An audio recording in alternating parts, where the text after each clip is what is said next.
ಯತೋ ಜನ್ಮಾದ್ಯಸ್ಯ ಶ್ರುತಿಸುನಯಮಾನೈಕವಿಷಯಾತ್ ಸ್ವತಂತ್ರಸ್ತಂತ್ರಜ್ಞೋ ಗುರುರಪಿ ಗುರೋರ್ಯಶ್ಚ ಜಗತಾಂ ವಿಮೂಢಾ ಯತ್ತತ್ವಂ ಪ್ರಕಟಮಿಹ ವೇತ್ತುಂ ಸುಮನಸೋ ಮುಕುಂದಂ ಧ್ಯಾಯಾಮ ಅಹತ ಕುಹಕಂ ತಂ ಸ್ವಮಹಸಾ ಸರ್ವವಿಘ್ನಃ ಪ್ರಶಮನಂ ಸರ್ವಸಿದ್ಧಿಕರಂ ಪರಂ ಸರ್ವಜೀವ ಪ್ರಣೇತಾರಂ ವಂದೇ ವಿಜಯತಂ ಹರಿಂ ಕರೋತು ಮಮ ಕಲ್ಯಾಣಂ ಹರಿಹಯಮುಖಾಭಿತಃ ಗುರುಶ್ಚ ಮಧ್ವನಾಮಾನಿ ವರದೋಸ್ತು ನಿರಂತರಂ ವಾಣಿತೆ ಕರವಣ್ಯಂಬ ಚರಣೋರ್ಜಿ ಸರ್ವದಾ ಮಧ್ವಾಕ್ಯ ಸರಣೀರ್ಭೂಯಾತ್ ಶ್ರೀಮದಾಚಾರ್ಯ ಭಾವಗ ಸಮಾಶ್ರಯೇ ಗುರುಂ ಭಕ್ತ್ಯಾ ಮಹಾ ವಿಶ್ವಾಸಪೂರ್ವಕಂ ನಿಕ್ಷೇಪೇ ಸರ್ವಭಾರಾಂಶ್ಚ ಗುರೋ ಶ್ರೀ ಪಾದಪಂಕಜೇ.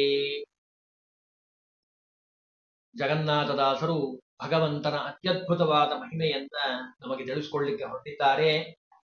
ಶ್ರೀಮದಾಚಾರ್ಯರು ಕೃಷ್ಣಾಮೃತ ಮಹಾಣವದಲ್ಲಿ ಒಂದು ಮಾತು ಹೇಳ್ತಾರೆ. ಸಂಸಾರೇಸ್ಮಿನ್ ಮಹಾಘೋರೆ ಜನ್ಮ ರೋಗ ಭಯಾಕುಲೆ ಅಯಮೇಕೋ ಮಹಾಭಾಗಃ ಪೂಜ್ಯತೆ ಅಜದೋಕ್ಷಜಃ. ಈ ಸಂಸಾರ ಅನ್ನುವಂತಹ ಮಹಾಘೋರವಾಗಿರುವಂತಹ ಈ ಸಂಸಾರ ಸಮುದ್ರದಿಂದ ನಾವು ದಾಟಿ ಹೊರಗೆ ಬರಬೇಕು ಅಂದ್ರೆ ಅದಕ್ಕೆ ಒಂದೇ ಒಂದು ಉಪಾಯ, ಅದು ಭಗವಂತನ ನಾಮಸ್ಮರಣೆ. ಶ್ರೀಮದ್ ಮಧ್ವಾಚಾರ್ಯರು ಅವತಾರವನ್ನ ಮಾಡಿ ನಮಗೆ ಆ ಭಗವಂತನನ್ನ ತಿಳಿಲಿಕ್ಕೆ ಬೇಕಾಗಿರುವಂತಹ ಅತ್ಯದ್ಭುತವಾದ ಗ್ರಂಥ ರಾಶಿಯನ್ನ ನಮಗೆ ತಿಳಿಸ್ಕೊಟ್ಟಿದ್ದಾರೆ. ಅಂತಹ ಆನಂದ ತೀರ್ಥರನ್ನ ಜಗನ್ನಾಥದಾಸರು ಸ್ತೋತ್ರ ಮಾಡುತ್ತಾರೆ. ಪಂಚಭೇದಾತ್ಮಕ ಪ್ರಪಂಚಕ್ಕೆ ಪಂಚರೂಪಾತ್ಮಕನೇ ದೈವಕ, ಪಂಚಮುಖ ಶಕ್ರಾದಿಗಳು ಕಿಂಕರರು ಶ್ರೀಹರಿಗೆ, ಪಂಚವಿಂಶತಿ ತತ್ವತರತಮ ಪಂಚಿಕೆಗಳನ್ನು ಪೇಳದ ಭಾವಿ ವಿರಂಚಿ ಎನಿಪ ಆನಂದ ತೀರ್ಥರ ನೆನೆವೆನನುದಿನವು. ಬಹಳ ಸುಂದರವಾಗಿ ತಿಳಿಸ್ಕೊಡ್ತಾರೆ ಜಗನ್ನಾಥದಾಸರು. 5 ಭೇದಗಳಿದ್ದಾವೆ ಜಗತ್ತಿನಲ್ಲಿ ಕಾಣುವಂಥದ್ದು. ಒಂದು ಜೀವ ಜೀವರಿಗೆ ಭೇದ, ಜಡ ಜಡಕ್ಕೆ ಭೇದ, ಜೀವ ಜಡಕ್ಕೆ ಭೇದ, ಜಡ ಪರಮಾತ್ಮನಿಗೆ ಭೇದ, ಜೀವ ಪರಮಾತ್ಮನಿಗೆ ಭೇದ. ಇದು ನಿತ್ಯದಲ್ಲಿ ಎಲ್ಲ ಕಡೆ ಕಾಣುವಂಥದ್ದು, ಸತ್ಯವಾಗಿರುವಂಥದ್ದು. ಇಂತಹ ಭೇದವನ್ನ ನಮಗೆ ಆಚಾರ್ಯರು ನಮಗೆ ತಿಳಿಸ್ಕೊಟ್ಟಿದ್ದಾರೆ. ಅಷ್ಟೇ ಅಲ್ಲ, 5 ಲಕ್ಷಣಗಳಿಂದ 5ರಿಂದ ನಿರ್ಮಾಣವಾಗಿರುವಂಥದ್ದು. ಪಂಚಭೇದ ಪ್ರಪಂಚಕ್ಕೆ ಪಂಚರೂಪಾತ್ಮಕನೇ ದೈವಕ. 5 ರೂಪಗಳಿಂದ ಭಗವಂತ ಪ್ರತಿಪಾದ್ಯನಾಗಿದ್ದಾನೆ. ಪ್ರಖ್ಯಾತವಾಗಿರುವಂತಹ 5 ರೂಪಗಳು ಅನಿರುದ್ಧ, ಪ್ರದ್ಯುಮ್ನ, ಸಂಕರ್ಷಣ, ವಾಸುದೇವ, ನಾರಾಯಣ ಅನ್ನುವಂತಹ 5 ರೂಪಗಳಿಂದ ಭಗವಂತ ಇಲ್ಲಿ ಅಭಿಮಾನಿಯಾಗಿ ಆ ಪ್ರಪಂಚವನ್ನ ನಡೆಸ್ತಾ ಇದ್ದಾನೆ. ಪಂಚಮುಖ, ಸರ್ವೋತ್ತಮನಾದ ಆ ಭಗವಂತನಿಗೆ ಎಲ್ಲರೂ ಕಿಂಕರರಾಗಿರುವಂಥವ್ರು. ಪಂಚಮುಖ ಅಂದ್ರೆ ಬ್ರಹ್ಮದೇವರು, ಅಷ್ಟೇ ಅಲ್ಲ ರುದ್ರದೇವರು, ಅವರೇ ಮೊದಲಾದ ಶಕ್ರಾದಿಗಳು, ಇಂದ್ರಾದಿ ದೇವತೆಗಳು ಕಿಂಕರರು ಯಾವಾಗಲೂ ಸೇವೆಯನ್ನ ಮಾಡ್ತಾರಂತೆ, ಭಗವಂತನ ಸೇವೆಯನ್ನ.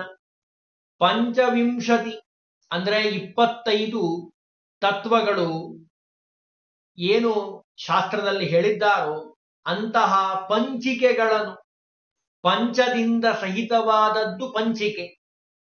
ಜಗತ್ತು ಪೂರ್ವೋಕ್ತ ಪ್ರಕಾರ ನಾವಿಲ್ಲಿವರೆಗೂ ತಿಳಿದಿರೋ ಹಾಗೆ ಪಂಚಭೇದಗಳಿಂದ ಯುಕ್ತವಾಗಿರುವಂತಹ ಈ ಪ್ರಪಂಚಕ್ಕೆ ನಿಯಾಮಕನಾಗಿರುವಂತಹ ಅಂತಹ ಭಗವಂತನನ್ನ ತಿಳಿದು ಉಪಾಸನೆಯನ್ನ ಮಾಡಿ ಅದರಿಂದಲೇ ನಿಮಗೆ ಮೋಕ್ಷ ಅಂತ ತಿಳಿಸ್ಕೊಟ್ಟಿರುವಂತಹ ಪೇಳದ ವೇದಶಾಸ್ತ್ರಗಳಿಗೆ, ವೇದ ಪ್ರಣೀತೋ ಧರ್ಮ, ಶ್ರೀಮದ್ ಮಧ್ವಾಚಾರ್ಯರು ತಿಳಿಸ್ಕೊಟ್ಟಿರುವಂತಹ ಸಂದೇಶ, ಆಚಾರ್ಯರು ಹೇಳಿರುವಂತಹ ಸಂದೇಶ ವೇದದಲ್ಲಿರುವಂಥದ್ದು.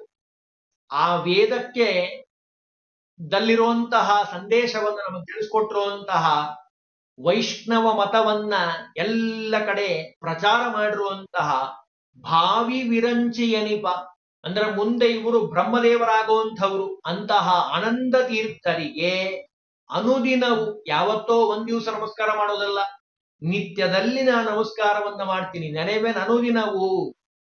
ಅಂತಹ ಆಚಾರ್ಯರು ನನಗೆ ದಿವ್ಯ ಜ್ಞಾನವನ್ನು ಕೊಟ್ಟು ರಕ್ಷಣೆ ಮಾಡಲಿ.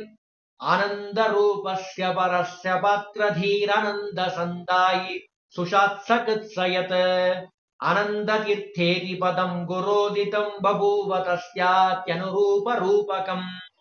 ಸುಮಧ್ವಜಯದಲ್ಲಿ ಬಹಳ ಸುಂದರವಾಗಿ ನಮ್ಮ ನಾರಾಯಣ ಪಂಡಿತಾಚಾರ್ಯರು ತಿಳಿಸ್ಕೊಡ್ತಾರೆ. ದೇವತಾ ಸ್ವಸುಲಭ ಪ್ರತಿಭಾತೆ ಮಾನುಷೇಷು ಚಪಲೇಷು ಖತಾಕ ಶಾಮ್ಯ ಸೌಮ್ಯ ಸಕಲಗ್ನ ನಮಸ್ತೆ ತೇ ಬ್ರುವಂತ ಇತಿ ತಂ ಗಿಲನೆ ಮುಹು. ದೇವತೆಗಳಿಗೂ ಮೀರಿಸಿದಂತಹ ಅತ್ಯದ್ಭುತವಾದ ಪ್ರತಿಭೆ ಅದು ಶ್ರೀಮದಾಚಾರ್ಯರಲ್ಲಿ ನಾವು ಕಾಣುವಂಥದ್ದು. 32 ಲಕ್ಷಣಗಳಿಂದ ಕೂಡಿರುವಂತಹ ಭಾವಿ ಬ್ರಹ್ಮರಾಗಿರುವಂತಹ, ಭಾವಿ ಬ್ರಹ್ಮರು ಅಂತ ನಾವು ಹೇಗೆ ಕರೆಯೋದು ಅಂತ ಕೇಳಿದ್ರೆ, ಅವರು ಶ್ರೀಮದಾಚಾರ್ಯರು ಅದನ್ನ ಮಾಡಿ ತೋರಿಸಿದ್ದಾರೆ.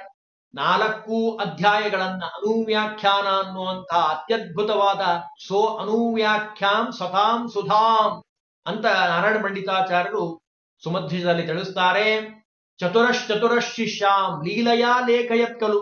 4 ಜನ ಶಿಷ್ಯರನ್ನ ಕೂಡಿಸಿ ಒಂದೇ ಸಮಯದಲ್ಲಿ 4 ಜನಕ್ಕೆ ಡಿಕ್ಟೇಷನ್ ಮಾಡಿದ್ದಾರೆ, ಹೇಳಿದ್ದಾರೆ. 4 ಜನ ಬರದಾದ ಮೇಲೆ ನೋಡ್ಕೊಂತಾರೆ. ಮೊದಲನೇದವರಿಗೆ 1ನೇ ಅಧ್ಯಾಯ, 2ನೇ ಅಧ್ಯಾಯ, 3ನೇ ಅಧ್ಯಾಯ, 4ನೇ ಅಧ್ಯಾಯ ಒಂದೇ ಸಮಯಕ್ಕೆ ಒಂದೇ ಬಾಯಿಂದ ಹೇಳಿದ್ದಾರೆ. 4 ಶಿಷ್ಯರಿಗೆ 4 ರೀತಿಯಾಗಿ ಕೇಳಿಸಿರುವಂಥದ್ದು. ಅಂದ್ರೆ ತಾವು ಭಾವಿ ಬ್ರಹ್ಮರು ಅಂತ ನಮಗೆ ತೋರಿಸ್ಕೊಟ್ಟಿರುವಂತಹ ಮಹಾ ವ್ಯಕ್ತಿತ್ವ ಆ ನಮ್ಮ ಶ್ರೀಮದಾಚಾರ್ಯರದು. ಅದನ್ನಿಲ್ಲಿ ತಿಳಿಸ್ತಾರೆ. ಭಾವಿ ವಿರಂಚಿಯನಿಪ, ಮುಂದೆ ಬ್ರಹ್ಮದೇವರಾಗುವಂತಹ, ಅಂದ್ರೆ ಉತ್ತರ ಬ್ರಹ್ಮಕಲ್ಪಕ್ಕೆ ಬ್ರಹ್ಮದೇವರಾಗುವಂತಹ ಆನಂದ ತೀರ್ಥರ ಆನಂದಕರವಾದ ಶಾಸ್ತ್ರವನ್ನ ರಚನೆ ಮಾಡಿಕೊಟ್ಟಿದ್ದಾರೆ. ಅಷ್ಟೇ ಅಲ್ಲ, ಆನಂದ ಅಂತ ಭಗವಂತನಿಗೆ ಹೆಸರು. ಅವನ ಶಾಸ್ತ್ರ, ಅವನನ್ನ ತಿಳಿಲಿಕ್ಕೆ ಹೊರಟಿರುವಂತಹ ಶಾಸ್ತ್ರ ಇದು. ಅಷ್ಟೇ ಅಲ್ಲ, ನಿಮಗೆ ಆನಂದವನ್ನು ಕೊಡ್ತದೆ.